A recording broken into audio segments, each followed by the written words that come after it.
Did you fill out an NCAA bracket? Do you do that kind of thing? I do. I'm glad you brought this up, actually, because since I was going to be on television, which is this, I do the brackets every year, March Madness, and I thought this year, since I was on your show, I would put my picks on the record so people would know. That's a good idea. How legit. Yeah. Hey there, welcome back. March Madness. Well, this is what we're going to be getting into next. It's the major basketball tournament for college athletes in the U.S. that kicked off last week. And the first and second rounds wrapped up last night. And watching it has become somewhat of a tradition for a lot of households during spring break, even for people who don't regularly follow sports. Because part of what makes this tournament so exciting is that these are single elimination games. So every single game that you watch has big stakes. And, you don't really have to be caught up on what happened before to get caught up in the mania now. It's crazy, it's chaotic, and there have already been some really exciting moments. And the Tigers of Princeton plow their way into round two. And the shooter, Clark in a straight check. Oh, he didn't need to do that. He threw it away. Heen, Pettis, goal! Thurman leads. Element Shineke. More basketball coming from Columbia. So, if you're not familiar with the tournament and you're asking yourself, what's the hype all about? Well, fear not. We're going to embark on a little March Madness 101. So, March Madness. It's this college basketball tournament held every year, and you guessed it, March, although the last game's held in April. Over the years, the tournament has grown in popularity, and it's become a massive cultural event.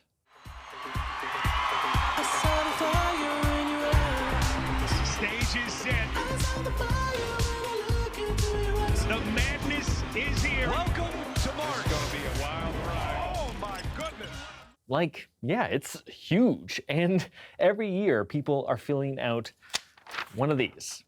What's this? This is a bracket. In fact, it's our producer Brock's bracket. Try saying that 5 times fast. And what is a bracket?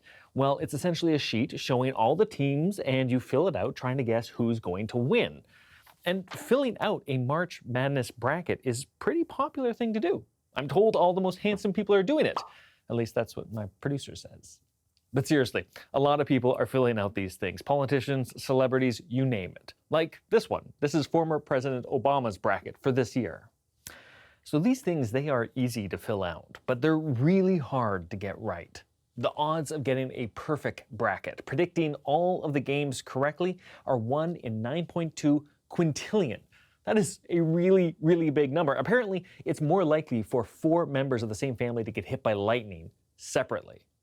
In fact, the closest that anyone's ever come to predicting all the games correctly was a neuropsychologist in 2019 who had a streak of picking 49 winners correctly out of 64 teams. The thing is, this tournament, it's not just big in the US. It's actually getting more and more popular in Canada too. And as it turns out, there's a lot of Canadian talent in this year's tournament, with 29 women and 24 men for a record total of 53 Canadians when the games began last week.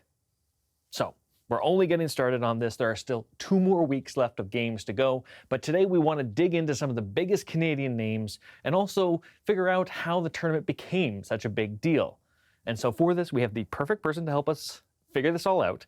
Donnovan Bennett. He's a Sportsnet host, a writer, podcaster, and he's joined us today. All right, Donnovan, thanks so much for joining us today. Thanks for having me. Okay, so I want to start off. I know this weekend has been a little bit crazy. Maybe you can give us a quick recap on, what's happened. There's been some upsets? Everything is happening.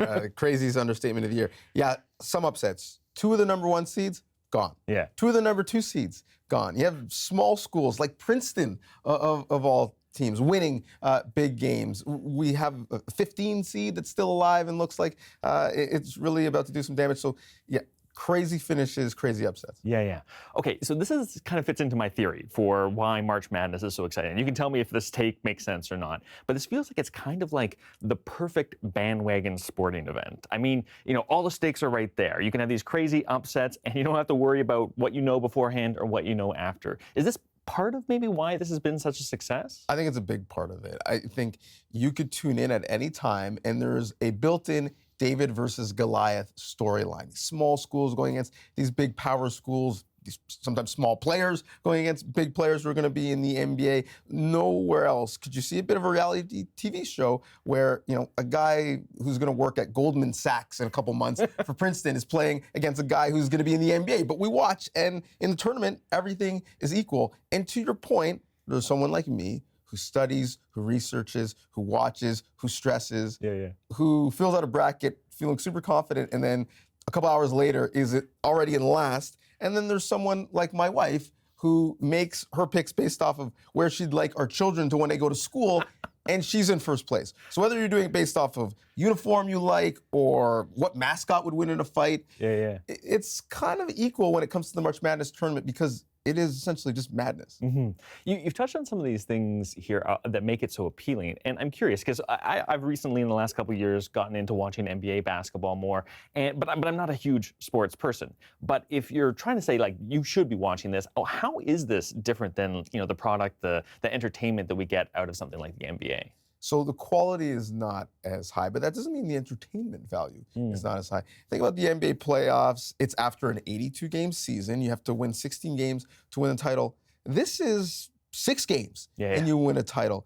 40 minutes, bigger, in terms of rosters. So the players are playing so hard, and sometimes there's beauty in chaos. The fact that they are making mistakes makes it fascinating and interesting to watch. And we know that for some of these kids, many of them, the majority of them, these are going to be the last basketball games they play at a high level forever. So you see the tears on the sidelines when they lose, and not just tears from them. There's always a shot of cheerleaders crying, little kids crying. This is not a reason why you should watch, but I find it super fascinating. If you play well, you're not going to buy a drink in your town, in your campus, assuming you're old enough to drink, for the rest of your life. It means so much, and it also means a lot to the schools because enrollment the next year goes up over 10% if your team makes it to the Final Four. So at the very least, this is a great advertisement for your school and your area. So it's interesting you're talking about how this is like the last chance for a lot of these players to sort of, play on a big scene. And I know that there's so many more Canadians that are playing this year than other years. And I want to get into that, but we're going to do that when we come back from break. So stick around for 2 minutes. We'll be back and we'll be talking about the Canadians who are playing in March Madness this year.